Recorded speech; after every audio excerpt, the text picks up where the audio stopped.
What's up guys, it's Mike from Job Ready English. Let's talk about how to pass Amazon's interview.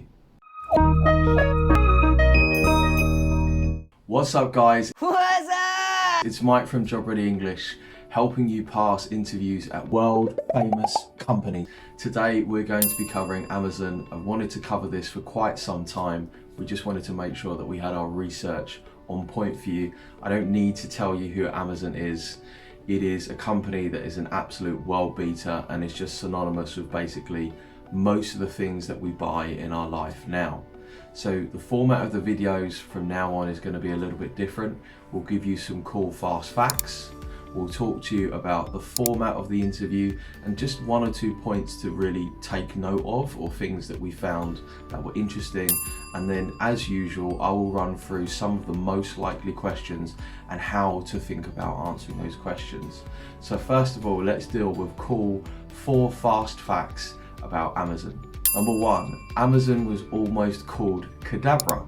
Jeff Bezos wanted to call the company Cadabra.com, as in abracadabra, but actually his lawyer at the time said to him that possibly there would be some legal disputes, and also it sounded a little bit like cadaver, and I'm not sure if anybody can imagine calling Amazon Cadabra now. Fact number 2, as many of you know, Amazon started out by selling books.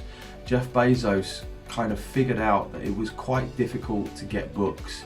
It was a good product to start loading up into one place, and also it was very rare that you could go into a bookstore and have a massive selection of books, and that was always tied down to the physical size of the store. So in 1994 he started Amazon, which was basically a digital repository for people to order books. Number 3, one of Amazon's sort of increasing revenue generators, and the fact that it is really all over the internet, is Amazon Web Services.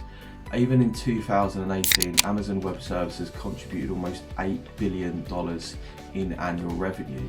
And a lot of the companies that we know today, including Netflix, are actually run on AWS, which is through their servers. Fact number 4, Amazon owns over 40 subsidiaries and brands. Now, some of them are a little bit more well known. For example, Whole Foods was a massive story as Amazon moved into grocery delivery and also setting up physical stores. Actually set up its first physical bookstore in 2015. But what you may not know is that Amazon owns some really amazing companies like Zappos, which is just a wonderful company based in Las Vegas, and also IMDb and quite a few others. So even though you may not be on Amazon.com, you may well be putting money in their pocket through the over 40 plus companies that they own. Let's talk about Amazon's interview format. Amazon employs hundreds of thousands of people, and there are so many different roles that we can cover. You could expect an interview that's either on the phone or through a video-based system like Hirevue, and you're probably going to be getting a format which is 90 seconds to answer and 30 seconds to think about the answer. The interviews tend to be quite long, and much of the reports that we read said they would run from 45 minutes all the way up to an hour. So as a rough ballpark, I always think when I'm kind of plotting out a longer interview to prepare for about 10 questions plus follow-ups and some little bits in between. Now, a notable difference about Amazon, which is separate to the interview format for other companies, is they're really strongly rooted in their 14 leadership principles. We've actually put a link down in the description below for those, and that's definitely something that you want to familiarize yourself with. Why? Well, much like the core values for any company, this is the language and these are the principles that are systemic through the company. So you want to make sure that you're familiar with them, and you're also familiar with the language that the company is using to describe themselves and what they do. Right, let's talk about 9 most common questions that you can expect to come up with Amazon. Some are oldies but goodies, and you'll be very familiar with my way of dealing with these questions from all the other videos that I've done in the past, the interview series. By the way, while you're there, if you want more videos like this, don't forget to subscribe to the channel down below, like this video, And also drop us a comment. Let us know how we did. Let us know if there's any companies that you would like us to cover in the future.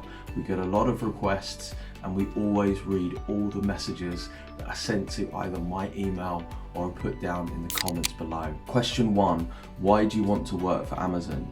Now, we've dealt with this time and time again. It's so important that you do your research for the company. What you want to be thinking about is 3 to 5 key facts. You could even grab 3 or 4 of the facts that I've just given you in the fast facts above that will show that you've done your research into the company.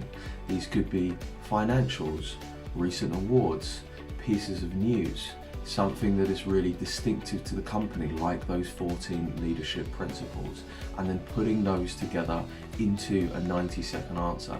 If you're not sure how to do that, there is a link down in the description below for our cover letter cheat sheet, where we explain how to structure why this company, or check out one of our Skillshare courses which explains that point in much more detail, particularly the killer cover letter course or how to write a cover letter that gets interviews. Question 2, tell me about a time when you did more than was asked of you. Amazon has really been founded on the fact that it delivers exceptional customer service. If you look at videos and also written articles about people who worked with Jeff Bezos when he first started Amazon, they will all tell you that the one thing he was obsessed with was exceptional client service. He wanted to make sure that clients were really getting much more than they had asked for, or customers. So for example, fast deliveries. We now know about Amazon Prime. I can remember when Amazon Prime first came out, Amazon's investors just thought Jeff Bezos was crazy. He said, you're never going to make any money out of this. You're going to be losing money hand over fist. But Jeff Bezos wanted to create an environment where people would always compare delivery and service with Amazon. And now Amazon Prime is an enormous success. It's driven a lot more revenue and orders for Amazon. And a lot of people, myself included, are often surprised and dissatisfied when someone says that I'm going to have to wait more than a day to get any package delivered to me. So something to think about this is, when have you gone above and beyond what you were asked to do? Maybe thinking about something that you could have added to the task, something more that you did, a little bit of extra time that you spent on that task. Question 3, tell me about yourself. Now, this is one of those big questions that people are often put off by. It's one of the most common questions that we deal with. Hopefully there'll be a video up above which will tell you how to answer this question with a free cheat sheet that you can download to write out your own answer. A good personal introduction is really very simple. It's, what are you doing now? What have you done over the past 3 to 5 years? What do you want to do in the future? Work experience, extracurricular activities, and then finally interests and hobbies. And jamming that into 90 seconds, which, believe me, is difficult, but it gets better the more that you practice and the more that you run through your answer. Question 4, tell me about a time when you disagreed with a superior or you had a difference of opinion. Amazon truly is a highly innovative company. It's a big company with a clear hierarchy and structure, but they're always trying to encourage new ideas and new ways of doing things. We've all had disagreements with people in terms of how we feel that something is done. I think the really important thing for this is, number 1, open communication. We're trying to have a conversation and also trying to state the case for our point. If there are 2 different ways of doing a project, it's not really very helpful for me to say, well, I'm right and you're wrong, we should do it my way. You'd say, well, this is simpler, it's easier, it's more effective, I have the experience to do this, we could use this new software, we could write it in a different way. By presenting an alternative solution and stating the facts and the benefits for that solution, it makes for a more compelling argument rather than just butting heads or being scared of your superior, scared of maybe upsetting them and just keeping your mouth shut, when maybe they would really appreciate, if they are a good manager and a good leader, good new ideas that innovate on an existing process. Question 5, tell me about a time when you worked hard on behalf of a client or completing a project. Now you'll notice this is very similar to one of the questions that we've just covered, which again is going above and beyond what is expected of us, or for many people, if I'm honest, just doing more than the bare minimum. Something that I have come across frequently as a coach, a business owner, and a manager and an entrepreneur is coming across people time and time again who deliver the minimum amount that it is expected of them. They literally do exactly what is asked and they do nothing more than that. You will be surprised how often and how impressive you can be if you just do a little bit more than is expected of you, or really just put yourself in their shoes and think, well, if this was me, what would I like? So say for example, you've got a customer that calls you because their package is late or it's gone missing and it's something important to them or their family. Well, you could just say, well, it's going to turn up. Don't worry about it. You could say, do you know what? Thanks so much for the call. I apologise that you've had to go through this process. What I'm going to do is I'm going to go away, I'm going to find out what's happened to your parcel, and I will get back to you by the end of the day, even if it's to tell you that I'm not sure, but I'm checking into it. Imagine how that makes the customer feel. Imagine how you would feel if that was your parcel, if that was something that's really important to you and someone else took the time out of their day to really treat you with respect. And it kind of goes back to the golden rule, which runs through a lot of different religions, which is treat others as you would like to be treated. Question 6, tell me about a time when you didn't have enough data to make a decision, and what did you do to get this data? Amazon, their success is driven by their algorithms. Above all other things, I would suggest, particularly today, anybody who's shopped on amazon.co.uk or amazon.com will know how enticing their website is in terms of suggesting things you would like, deals that are on, buying things again. If they notice your spending and behavioural patterns, Amazon really led the way in terms of being able to predict what somebody might like and then put that product in front of them. So being driven by data and being driven by the numbers is so important. And what does this not mean? Well, it means not being driven by anecdotal evidence, the story that's in your head, our own opinions or our own preconceptions, or thinking to ourselves, well, this is what I like and this is what I don't like, so therefore that's what the customer is going to like, my friend is going to like.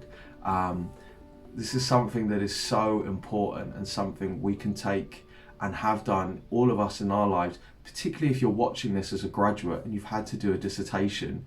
You couldn't just pick out a title and then just write about it. You would spend a significant amount of time researching, cross-referencing, trying to grade and rank your sources, and then taking that information on board, the data, and coming to a conclusion in your dissertation. Question 7, tell me about a time that you failed.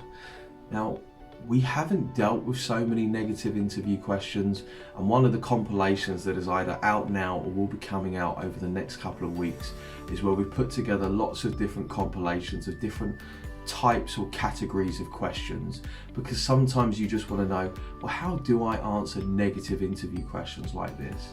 This is often a question that I see students struggle with, because either they say, well, I haven't failed, or I don't want to give a failure that makes me look bad. Guys, you've really got nothing to worry about. Number one, sorry to break it to you, but you have failed, just like I have, thousands, tens of thousands of times, and it's really nothing to be ashamed of. The structure we want to think about this is, number one, we don't want to give a catastrophic failure or something that looks us really bad. Maybe you just missed a deadline, maybe you had a lower grade than you were anticipating, maybe you didn't make a sports team, whatever it is. What's really important about answering this question is, what's the actions that you took afterwards? What are the lessons that you took away and learned from this to kind of go, well, I'm going to be better.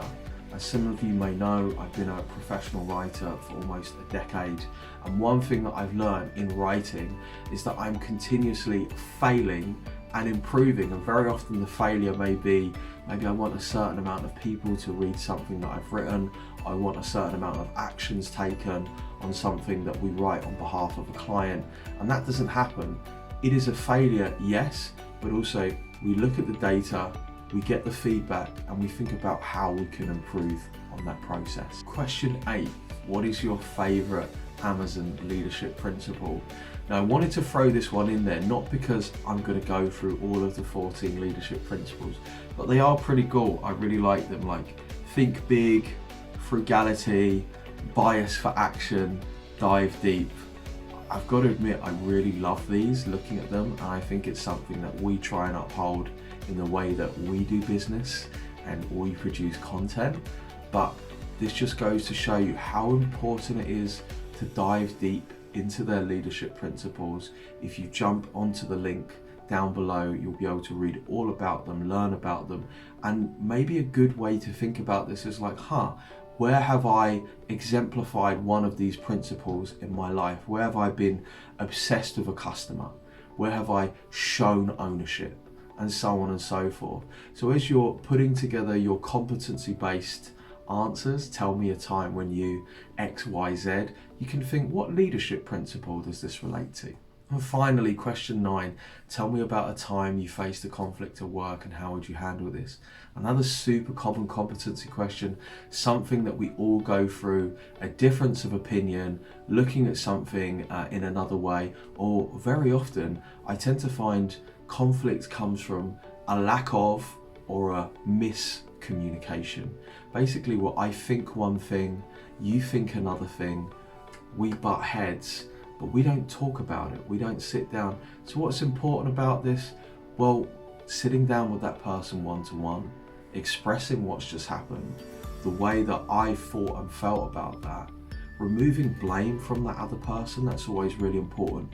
You know that feeling that you get in your stomach when someone is confronting you or disagreeing with you, and you're like, I'm right, how dare you say this? And really the best way to go about it is, can we listen to what they're saying, process what's going on, see it from their point of view, and then think, okay, that's cool, I see where you're coming from there. I actually thought that you meant this, or you might not know this, but I previously had said that. And that's a great way to resolve conflict. Guys, I hope that you enjoyed this video about how to pass Amazon's video. Please, if you want more videos like this, subscribe for new videos every week. Like this video and drop us a comment down below, even if it's just a thumbs up. Bye.